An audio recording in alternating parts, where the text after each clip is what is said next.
नमो अरिहंताणं नमो सिद्धाणं नमो आयरीयाणं नमो वज्झायाणं नमो लोये सौसाहूणम्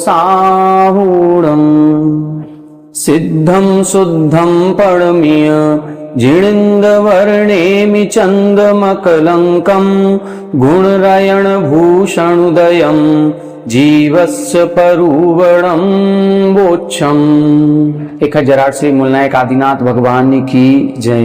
1008 श्री गोमटेश्वर बाहुबली भगवान की जय। द्वासांग जिनवाणी माता की जय। आचार्य श्रेष्ठ आचार्य गुरुवर श्री 108 नेमिचंद्र सिद्धांत चक्रवर्ती महाराज की जय। आचार्य श्रेष्ठ आचार्य गुरुवर श्री 108 विद्यासागर जी महामुनि राज की जय।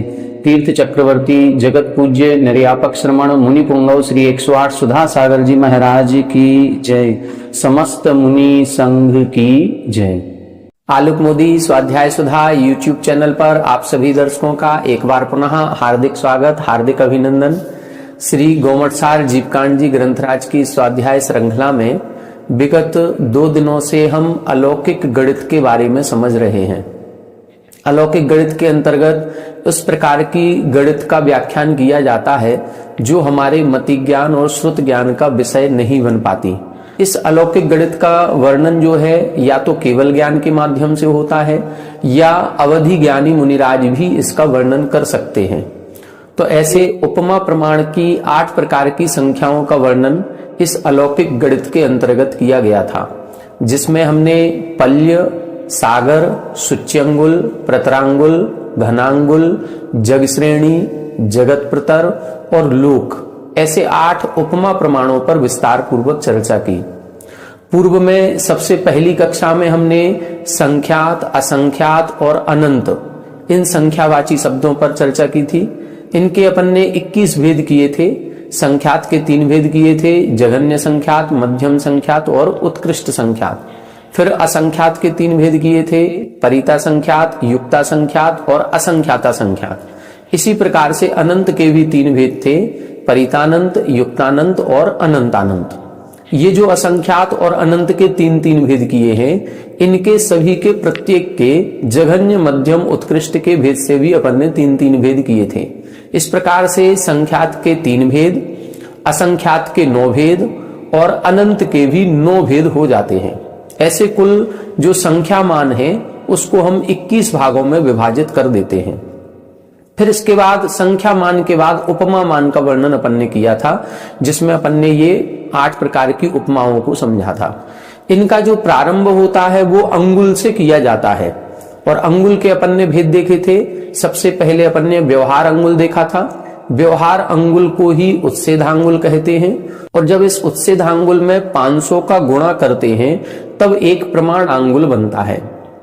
प्रमाण अंगुल के लिए हमने आपको बताया था कि जो चतुर्थ काल का प्रारंभ होता है, उस चतुर्थ काल के प्रारंभ में जो 500 धनुष की अवगाहना वाले भरत चक्रवर्ती थे, उन भरत चक्रवर्ती का जो अंगुल होता है उसे हम एक प्रमाण अंगुल कहते हैं।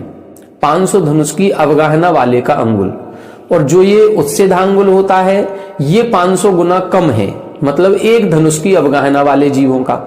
हमने बताया था कि आज वर्तमान में यदि हमारी अवगाहना एक धनुष की है तो हमारा ये जो अंगुल है ये अंगुल उत्सेधांगुल कहलाएगा और इससे 500 गुना ज्यादा बड़ा होगा प्रमाणांगुल।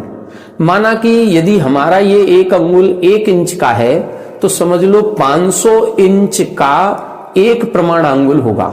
और अपन सभी जानते हैं 1 फीट में 12 इंच होते हैं और यदि हम 500 में 12 का भाग लगाएंगे तो लगभग 40 फीट से ऊपर, लगभग 42 फीट के समथिंग ये प्रमाण आएगा कि प्रमाणांगुल जो होगा वो लगभग 42 फीट लंबा होगा।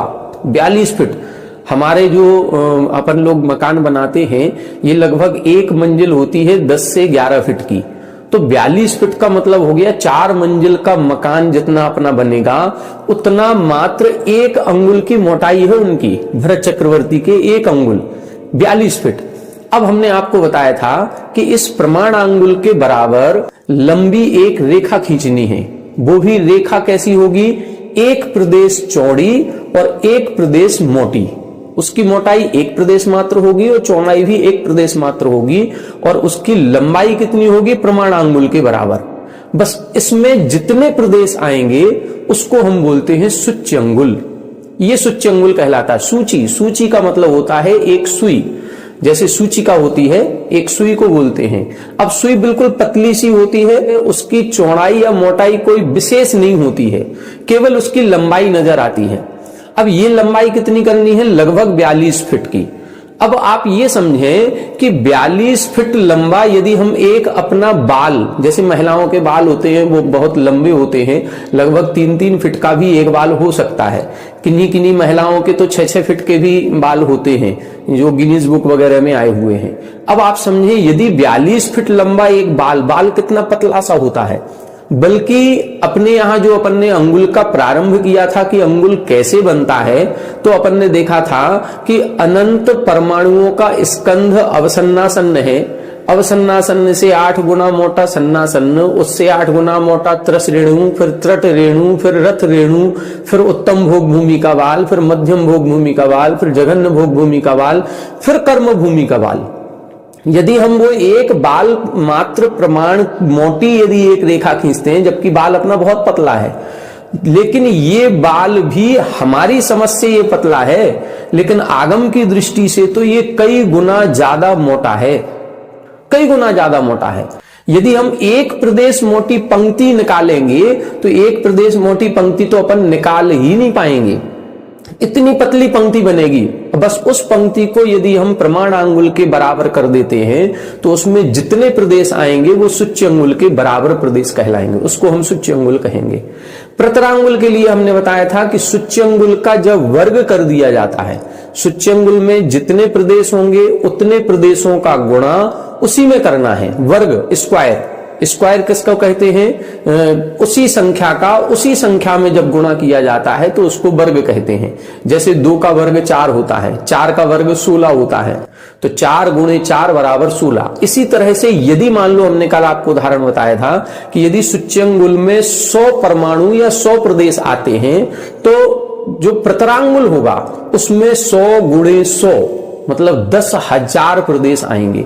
तो सूच्यंगुल से बहुत ज्यादा बड़ा हो गया ये प्रतरांगुल। घनांगुल किसे कहते हैं? जब इसमें मोटाई का और गुणा कर दिया जाए। अब मोटाई कितनी रखनी है? सूच्यंगुल में अपन ने जो मोटाई रखी थी वो एक प्रदेश मात्र रखी थी। जो प्रतरांगुल बनाया उसमें भी जो मोटाई है वो एक प्रदेश के बराबर है।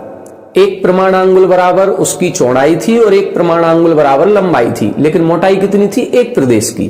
तो इसको बोला हमने प्रतरांगुल।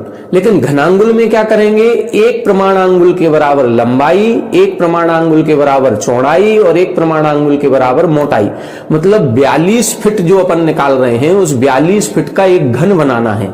घन का मतलब 42 फीट की लंबाई, चौड़ाई और 42 फीट की ऊंचाई। अब इसके बीच में जितने प्रदेश आएंगे तो घन बन जाएगा, उसको हम बोलते हैं घनांगुल। तो सूच्यंगुल छोटा है, सूच्यंगुल से बड़ा प्रतरांगुल और प्रतरांगुल से बड़ा घनांगुल होता है। फिर इससे भी बड़ा क्या होता है? जग श्रेणी। जग श्रेणी के लिए हमने बताया था कि जैसे हमने सूच्यंगुल में एक प्रमाणांगुल के बराबर रेखा खींची थी, एक प्रदेश चौड़ी, इसी तरह से एक प्रदेश चौड़ी 7 राजू लंबी यदि एक रेखा खींचेंगे तो 7 राजू लंबी रेखा में जितने प्रदेश आते हैं उसको हम जग श्रेणी कहते हैं। जग श्रेणी समझ गए होंगे? 7 राजू लंबी, एक प्रदेश चौड़ी और एक प्रदेश मोटी आकाश प्रदेश की पंक्ति को हम जग श्रेणी कहते हैं। जग प्रतर में क्या करेंगे? इसका वर्ग कर देंगे, तो जग श्रेणी के वर्ग को जग प्रतर कहते हैं। जग श्रेणी के जितने प्रदेश होंगे, मतलब 7 राजू में 7 राजू का गुणा करेंगे तो 49 राजू प्रमाण, ये जग प्रतर कहलाएगा। 49 राजू प्रमाण क्षेत्र में जितने प्रदेश या परमाणु आएंगे वो सारे के सारे जग प्रतर के बराबर कहलाएंगे। और जग का घन करेंगे तो घन क्या कहलाता है? वो पूरा लोक हो जाएगा। जो अपना 14 राजू का ऊंचाई है, नीचे 7 राजू चौड़ा है, मध्य लोक में 1 राजू, ब्रह्म स्वर्ग पे 5 राजू और सबसे ऊपर सिद्धशला के पास 1 राजू प्रमाण चौड़ाई है और गहराई सर्वत्र 7 राजू है। जब इसका आप घनफल निकालेंगे तो ये 343 घन राजू निकलता है। और अपन जग श्रेणी का घन करेंगे तो भी 343 निकलेगा। इसीलिए जग श्रेणी, जग प्रतर और फिर जग घन नहीं कहा, उसको लोक कह दिया गया, क्योंकि लोक कहें या जग घन कहें एक ही चीज है। तो ऐसे ये 6 उपमा हो गए। फिर अपन ने पल्य और सागर को भी समझा था। पल्य और सागर के लिए हमने आपको बताया था, पल्य का मतलब होता है एक गड्ढा, और वो गड्ढा कितना बड़ा करना है, 1 योजन प्रमाण करना है। वो योजन किससे नपेगा, प्रमाणांगुल से कि उच्छेदांगुल से, प्रमाणांगुल से। मतलब महायोजन प्रमाण अपन को एक गड्ढा खोदना है, उतना ही जितना उसका व्यास होगा उतनी ही गहराई होगी। अब उस गड्ढे में अपन को जो उत्तम भोग भूमि है, उस उत्तम भोग भूमि में प्रारंभ के 1 से 7 दिन का जो मेड़ा होता है उसका बाल सबसे पतला होता है। उसके बाल का भी अग्रभाग लेना है, और ऐसा अग्रभाग जिसका दूसरा भाग ना हो सके, ऐसा अविभाजित उस बाल को अपन को उसमें डालना है और उस गड्ढे को पूरा भरना है। और ऐसा भरना है कि जिस पर चक्रवर्ती की चतुरंगिणी सेना भी निकल जाए तो भी धसे नहीं। अपन सभी जानते हैं कि बाल बहुत फुसफुसे होते हैं, बालों को ऐसे दबाया जाए तो दब जाएंगे, लेकिन इतना ठसाठस भरना है कि उस पर से सेना भी निकल जाए तो भी कुछ ना हो। कोई बात नहीं, ये जस्ट इमेजिन वाली बात है, उपमा प्रमाण है, इसीलिए अपन को केवल एक कल्पना करनी है। अपन ने इस गड्ढे को और इस रोमों से भर दिया, फिर 100 वर्ष के बाद एक रोम को निकालना है। जितने वर्षों में वो खाली होगा उसको हम व्यवहार पल्य कहते हैं, ये व्यवहार पल्य कहलाता है। फिर इस व्यवहार पल्य में जो रोम खंड था, उस रोम खंड के अपने बुद्धि से, वैसे फिजिकल नहीं कर पाएंगे अपन, अपनी बुद्धि से उसके भाग करने हैं। कितने भाग करने हैं, असंख्यात करोड़ वर्षों के जितने समय होते हैं उतने भाग करने हैं। अब हर एक बाल के उतने उतने भाग करेंगे और फिर हर एक समय के बाद एक एक को निकालेंगे, तो फिर वह गड्ढा जितने में समय में खाली होगा उतने को हम बोलते हैं एक उद्धार पल्य। और इसी तरह से उद्धार पल्य में भी असंख्यात करोड़ वर्षों के जितने समय हैं उतने फिर बाल के टुकड़े करेंगे और फिर एक एक समय में निकालेंगे, तो इसको हम अद्धा पल्य कहते हैं। ये जो अद्धा पल्य है, इसके बारे में हमें 2 ग्रंथों के अलग अलग 2 प्रमाण पढ़ने को मिले हैं। जीवकांड जी में तो यही कहा है कि जो उद्धार पल्य था, उस उद्धार पल्य के रोमखंडों के असंख्यात करोड़ वर्षों के जितने समय होंगे उतने का गुणा करना है। दूसरा सरवार सिद्धि में, जहां 3रे अध्याय में निरस्थिति परावरे त्रिपल्योपमांतर मुहूर्ते, इस सूत्र की जहां टीका लिखी है, वहां उद्धार पल्य से जब अद्धा पल्य बनाया गया तो वहां पर फिर असंख्यात करोड़ वर्षों का गुणा नहीं करके वहां 100 वर्षों का गुणा किया गया कि 100 वर्षों के जितने समय होंगे उतने का गुणा करना है और प्रति समय में वो बाल निकालने हैं, जितने में वो खाली होगा उसको अद्धा पल्य कहेंगे। ऐसे 2 प्रमाण अपन को मिले हैं, दोनों स्वीकार हैं, दोनों में भी असंख्यातों वर्ष अपन को लग जाएंगे। फिर ये जो अपने व्यवहार पल्य, उद्धार पल्य और अद्धा पल्य बन गया, अब इनसे सागर बनता है। तो 10 कोड़ा कोड़ी का गुणा करते हैं तो अपने अपने नाम का सागर बन जाता है। व्यवहार पल्य में 10 कोड़ा कोड़ी का गुणा करेंगे तो व्यवहार सागर बनेगा, उद्धार पल्य में 10 कोड़ा कोड़ी का गुणा करेंगे तो उद्धार सागर बनेगा, और अद्धा पल्य में 10 कोड़ा कोड़ी का गुणा करेंगे तो फिर अद्धा सागर बनता है। इनसे होता क्या है, तो हमने आपको बताया था कि जो उद्धार सागर है, इससे द्वीप समुद्रों की संख्या का निर्धारण किया जाता है कि जो असंख्यात द्वीप समुद्र हैं वो कितने हैं, तो 2.5 उद्धार सागर के बराबर है, या 25 कोड़ा कोड़ी उद्धार पल्यों के बराबर है। एक ही चीज है, उद्धार पल्य में हमने 10 कोड़ा कोड़ी का गुणा किया था तब उद्धार सागर बना, अब 2.5 का गुणा और करेंगे तो चाहे हम 25 कोड़ा कोड़ी उद्धार पल्य कहें या 2.5 उद्धार सागर कहें, एक ही चीज है। इतने प्रमाण हमारे द्वीप समुद्र होते हैं।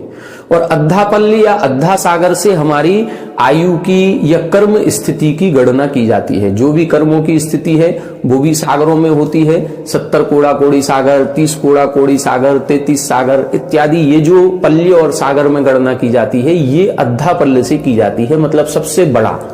तो पल्य हो गया, सागर हो गया, सूच्यंगुल, प्रतरांगुल, घनांगुल, ये सब कुछ हो गया। अब अपन को यह देखना है कि सूच्यंगुल बड़ा है या पल्य बड़ा है। तो आप ये अच्छे से समझ लें कि पल्य छोटा है, पल्य से बड़ा सागर, सागर से बड़ा सुच्यंगुल, सुच्यंगुल से बड़ा प्रतरांगुल, प्रतरांगुल से बड़ा घनांगुल, घनांगुल से बड़ा जग श्रेणी, जग श्रेणी से बड़े जगत प्रतर और उससे बड़ा लोक। ये जो 8 उपमा प्रमाण दिए हैं ये क्रमशः दिए हैं। सबसे पहले पल्य दिया है, पल्य में भी व्यवहार पल्य सबसे छोटा, फिर उद्धार पल्य उससे बड़ा, फिर अद्धा पल्य उससे बड़ा, फिर सागर में भी इसी प्रकार से क्रम लगाएंगे, फिर उससे बड़ा सुच्यंगुल। अब अपन को देखने में ऐसा लगेगा कि एक पल्य में जो हमने गड्ढा किया या जो अपन ने पल्य बनाया था जिसमें रोमों के खंड भर दिए थे, वो तो अपन ने 1 महायोजन का किया, और ये जो सुच्यंगुल है ये तो केवल 42 फीट का है। फिर ये सुच्यंगुल बड़ा कैसे हो रहा है? बड़ा ऐसे हो रहा है कि वहां अपन को समय की गणना करनी है। जब भी पल्य की बात की जाती है सागर की, तो वहां से समय की गणना की जाती है। जितने समय में वो खाली होगा तो वहां पर काल का प्रमाण है, वो काल का प्रमाण है, समयों की संख्या है। और यहां अपन जो बात करेंगे सुच्यंगुल, यहां प्रदेश की गणना होती है, यहां क्षेत्र की गणना है, ये क्षेत्रवाची है। तो अपन ये ध्यान रखें कि पल्य में जितने समय होंगे उससे ज्यादा प्रदेश एक सुच्यंगुल में होते हैं, उससे ज्यादा होते हैं। पल्य से ज्यादा सागर में और सागर से भी ज्यादा सुच्यंगुल में। सुच्यंगुल भले वो अपन को 42 फीट का दिख रहा है, लेकिन उसमें प्रदेशों की संख्या असंख्यातों होती है।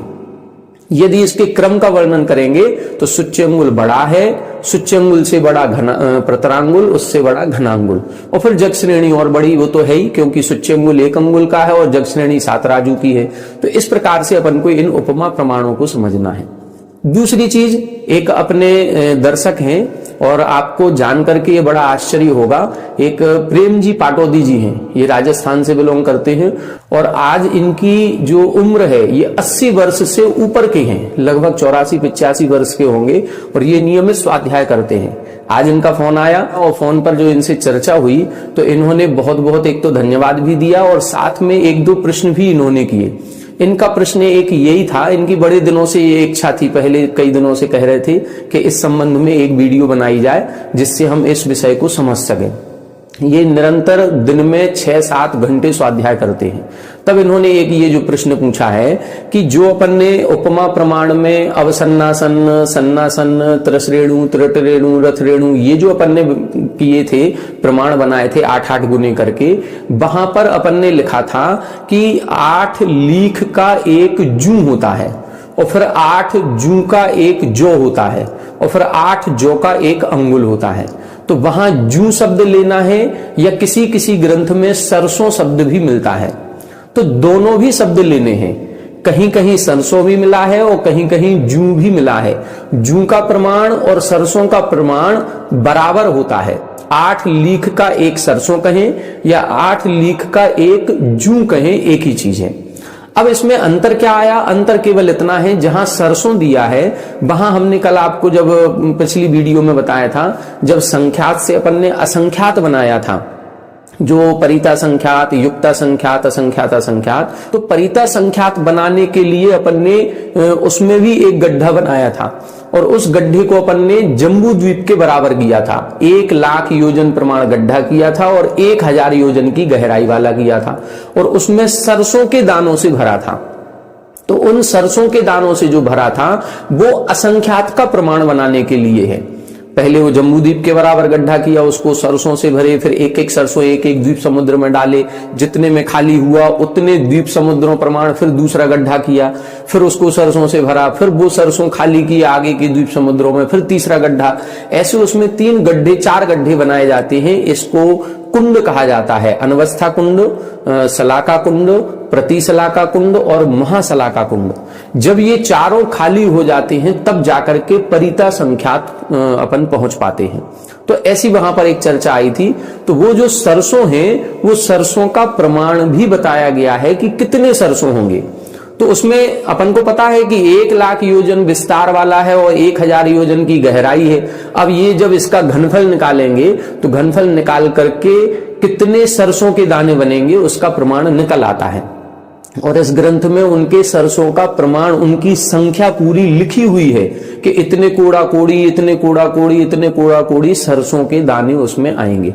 तो उधर दोनों लेना है, सरसों भी ले सकते हैं और जूं भी ले सकते हैं, दोनों भी यहाँ पर आचार्यों के मत हैं, दोनों अपन को स्वीकार है। पल्य के संबंध में जो गड्ढा किया है वहां पर मात्र 1 योजन का गड्ढा बनाना है, 1 योजन प्रमाण उसका व्यास है और 1 योजन प्रमाण ही उसकी गहराई है। एक और चीज इसमें विशेष ध्यान रखनी है कि जब अपन अवसन्नासन, सन्नासन, त्रसरेणु, त्रटरेणु ये जो बनाते हैं, यहां पर अपन उत्तम भोग भूमि का बालाग्र, उससे 8 गुना मध्यम भोग भूमि का बालाग्र, यहां जो बालाग्र लिया है ये मनुष्य का बालाग्र लिया है। और जो पल्य का जब गड्ढा करते हैं, वो पल्य के गड्ढे में जो रोम भरते हैं वहां मनुष्य का रोम नहीं लिया, वहां मेढ़े का रोम लिया है। ये अपन को विशेष ध्यान रखना है।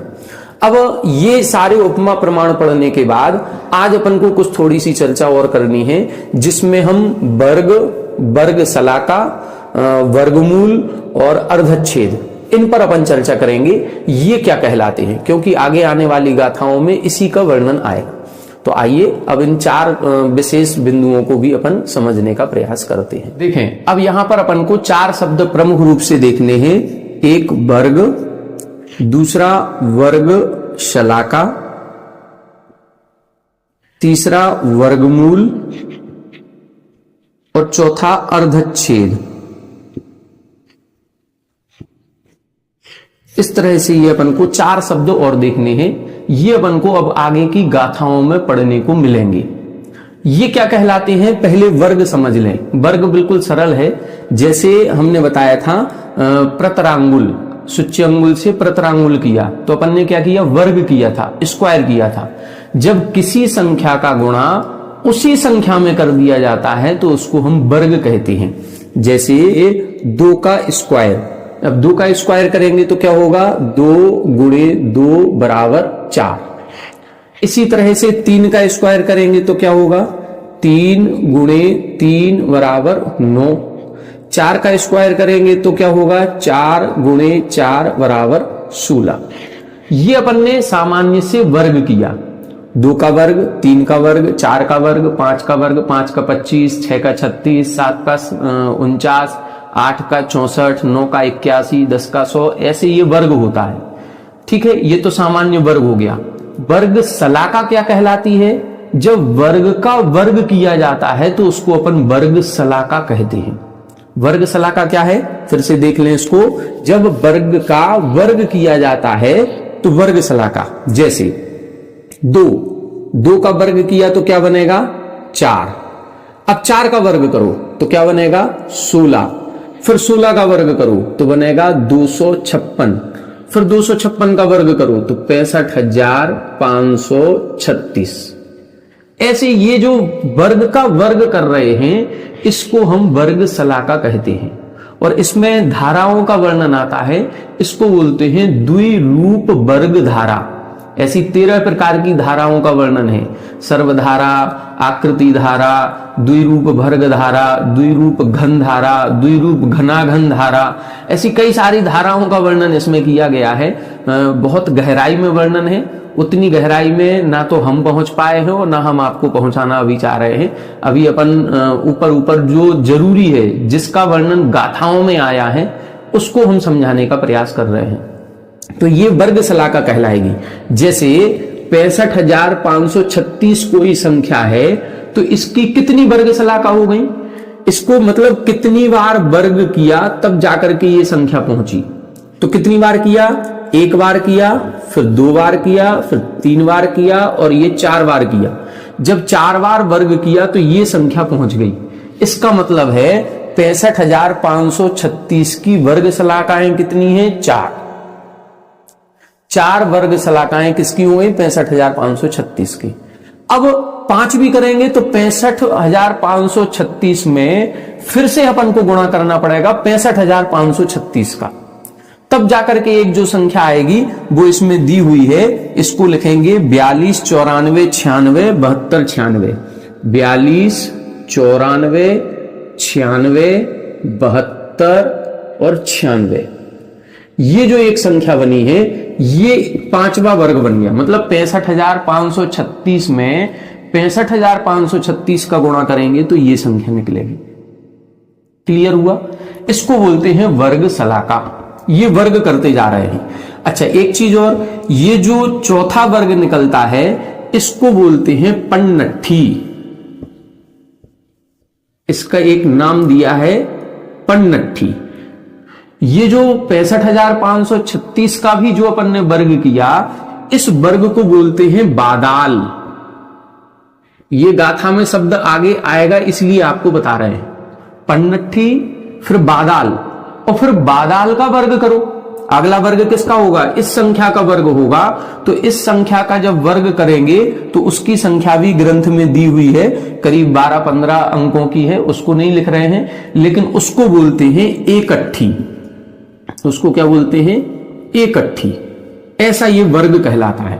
तो वर्ग समझ में आ गया होगा। 2 का वर्ग 4, फिर 4 का वर्ग करेंगे 16, फिर 16 का वर्ग करेंगे 256, फिर 256 का वर्ग किया 65,536, फिर 65,536 का वर्ग किया तो 42, 94, 96, 72, 96। इसको आप गिन लेना, ये इसको बादाल कहते हैं। और फिर इसका वर्ग करेंगे तो एकट्ठी कहेंगे। एकट्ठी में बहुत सारी संख्याएं हैं, इसमें लिखना हो तो लिख लें। 18, 44, 67, 44, 0, 73, 70, 73, 70, 955, 16, 16, ये इतना बनेगा। इस बादाल का वर्ग करेंगे तो ये एकट्ठी बन गया। अब इस एकट्ठी का वर्ग करो। ऐसी असंख्यातों वर्ग शलाकाएं होती हैं, तब जाकर के हम असंख्यात पर पहुंचते हैं। इसमें ये जो वर्णन किया है कि संख्यात से जो असंख्यात होता है, तो एक असंख्यात जो परिता संख्यात है, जिसको हम जघन्य परिता संख्यात कहें, उस जघन्य परिता संख्यात की असंख्यात वर्ग शलाकाएं होती हैं। मतलब ऐसा वर्ग करते जाओ करते जाओ करते जाओ करते जाओ, तब जाकर के जो संख्या आएगी वो कहलाएगा जघन्य परिता संख्यात। तो ये वर्ग और वर्ग शलाका समझ में आ गई होगी। तीसरा है वर्गमूल। अब इसी को उल्टा करना है तो वर्गमूल हो जाएगा। जैसे हमने ये संख्या लिखी, अब इस एकट्ठी का जब वर्गमूल निकालेंगे तो बादाल निकलेगा। इसका वर्गमूल निकाला तो क्या निकला? 42, 94, 96, 72, 96। इसका वर्गमूल ये निकला। इसका वर्गमूल निकालेंगे तो 65,536। फिर इस 65,536 का वर्गमूल निकालेंगे तो 256। फिर 256 का वर्गमूल निकाला तो 16, 16 का वर्गमूल निकाला तो 4, और 4 का वर्गमूल निकाला तो 2।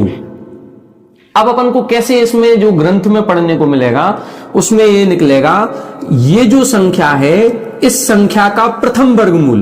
तो प्रथम वर्गमूल कौन सा हुआ? ये वाला। द्वितीय वर्गमूल ये, तृतीय वर्गमूल ये, चतुर्थ वर्गमूल ये, पंचम वर्गमूल 4 और छठवां वर्गमूल 2। ऐसे निकालना है। अब जो अपन को अगली गाथा पढ़नी है, नारकी जीवों की संख्या, तो उस नारकी जीवों की संख्या के लिए ये शब्दों का प्रयोग किया। उन्होंने ये शब्दों का प्रयोग किया कि जो जग श्रेणी है उस जग श्रेणी के 12वें वर्गमूल का विभाग करना है, भाग देना है जग श्रेणी में, तब जाकर के जो संख्या निकलेगी वो दूसरे नरक के नारकी है। तो 12वां वर्गमूल, 12वां वर्गमूल का मतलब जो जग श्रेणी का प्रमाण आएगा, मान लो ये है, अब इस जग श्रेणी का 12वां वर्गमूल निकालो तो प्रथम वर्गमूल निकलेगा ये वाला, दूसरा वर्गमूल 65,536, तीसरा वर्गमूल 256, चौथा वर्गमूल 16, पांचवा वर्गमूल 4 और छठवां वर्गमूल 2। हम तो छठवें वर्गमूल पे 2 पे पहुंच गए। ये तो सबसे नगण्य संख्या हो गई 2। अपन को पहुंचना है, इसका मतलब 12वें वर्गमूल में, तो ये संख्या कितनी बड़ी होगी? 12 बार वर्ग भी तो करेंगे तब तो वर्गमूल निकलेगा। जब अपन ने अभी ये एकट्ठी बनाया तो एकट्ठी में इतनी बड़ी संख्या बन गई। अब इसका गुणा फिर से इसी में करो, फिर जितना आए फिर उसमें उसका गुणा करो। ये जितना जितना वर्ग बनेगा उतना उतना ही वर्गमूल। वर्गमूल का मतलब है बैक करना है। जैसे अपन ने वर्ग में उसी संख्या का उसी संख्या में गुणा किया है, फिर उस संख्या को अपन भाग विधि से वर्गमूल निकालते हैं, तो इस प्रकार से निकलता है। तो ये वर्गमूल हो गया। फिर इसके बाद अपन को देखना है अर्धच्छेद। अर्धच्छेद क्या कहलाता है इसको देखें। यहां पर कुछ नहीं करना है, इसमें आधा आधा आधा आधा करना है। जैसे अपन लोग असंख्यात द्वीप समुद्र हैं, तो द्वीप समुद्रों में क्या करते हैं, पहले द्वीप का जो विस्तार है उससे दुगना दूसरे समुद्र का, फिर दुगना द्वीप का, फिर दुगना समुद्र का। तो हमने 1 से शुरू किया, 1 का दुगना 2, 2 का दुगना 4, 4 का दुगना 8, 8 का 16, 16 का 32, 32 का 64, 64 का 128, फिर 256, फिर 512, फिर 1024। ये तो अपन क्या कर रहे हैं, दुगना कर रहे हैं। अर्धच्छेद का मतलब है इसका उल्टा कर दो, आधा आधा आधा आधा करते जाओ, जब तक करना है जब तक 1 नहीं आ जाए बस। जैसे मान लो हमने 256 संख्या ली, अब 256 के अर्धच्छेद निकालो, कितने निकलेंगे? तो 256 का आधा किया 128, इसका आधा 64, इसका आधा 32, इसका आधा 16, इसका आधा 8, फिर 4, फिर 2, फिर 1। तो कितनी बार किया? 1 2 3 4 5 6 7 8। तो 256 के अर्धच्छेद कितने हो गए? 8। ये अर्धच्छेद कहलाता है। किसी भी संख्या का आधा आधा आधा आधा करते चले जब तक 1 अंक प्राप्त ना हो जाए। तो जब तक वो 1 अंक प्राप्त होगा तो कितनी बार आधा किया उसको बोलते हैं अर्धच्छेद। तो जितनी बार वो अर्धच्छेद किया है उसको बोलते हैं अर्धच्छेद शलाका। शलाका का मतलब है समूह। शलाका का मतलब क्या? समूह। जैसे वर्ग और वर्ग शलाका, तो वर्गों का समूह वर्ग शलाका, अर्धच्छेदों का समूह अर्धच्छेद शलाका कहलाएगी। तो इस प्रकार से ये शब्द अपन को पढ़ने को मिलेंगे। अर्धच्छेद का मतलब आधा आधा करना है, वर्ग का मतलब उसी संख्या का गुणा उसी संख्या में करना है, वो वर्ग होगा। जब अपन 2 से शुरू होगा, वर्ग जो शुरू होगा वो 2 से शुरू होगा, अर्धच्छेद का अंत होगा वो 1 पर होगा। तो ऐसे अपन को 2 से शुरू करना है। जब 2 से अपन शुरू करेंगे तो वर्ग करेंगे, तो पहला 2 से शुरू किया तो पहला वर्ग 4, दूसरा वर्ग 16, तीसरा वर्ग 256, चौथा वर्ग 65 536। तो ये जो चौथा वर्ग हुआ है इसको अपन बोलते हैं पन्नट्ठी, 5वें वर्ग को बोलते हैं बादाल, 6वें वर्ग को बोलते हैं एकट्ठी। फिर 6वें के आगे इन्होंने संख्या नहीं लिखी है ग्रंथों में, बाकी अब करते जाओ तो बहुत ज्यादा आगे अपन पहुंच जाएंगे। तो इस प्रकार से आज की कक्षा में अपन ने ये सारे प्रमाणों को भी देखा, जिसमें अपन ने अर्धच्छेद भी देख लिए, वर्ग भी देखा, वर्ग शलाका भी देखी, और ये अपन का वर्गमूल भी देख लिया। अब कल की कक्षा में अपन अब आगे की गाथाओं को प्रारंभ करेंगे, और उन गाथाओं में इसी तरह का वर्णन आएगा। कभी अर्धच्छेद शब्द आएगा, कभी वर्गमूल आएगा, कभी जगत प्रतर में गुणा करना है, कभी जग श्रेणी में भाग लगाना है। इसीलिए ये सारे प्रमाणों को अपन ने पढ़ा है, जिससे आगे की गाथाएं अपन को आसानी से समझ में आ सकें। तो आज की कक्षा में इतना ही। लगभग अलौकिक गणित का जो सामान्य परिचय था वो सामान्य परिचय हमने आपको देने का प्रयास किया है। इसमें भी कोई चीज यदि समझ में नहीं आई हो तो उसको आप हमें कॉल करके पूछ सकते हैं। और इसमें यदि कहीं हम चूक गए हों, क्योंकि कठिन विषय है, हो सकता है हम भी कहीं गलत समझ गए हों, तो यदि आपको समझ में आता है कि ये विषय गलत प्रतिपादित हो गया तो हमको जरूर सूचित करें, जिससे आगामी वीडियोज में, आगामी कक्षाओं में उसका हम संशोधन कर सकें। तो आज की कक्षा में इतना ही। आगे की कक्षाओं में आगे के विषय को अपन प्रारंभ करेंगे। तब तक आप हमारे साथ बने रहें। सभी को जय जिनेन्द्र।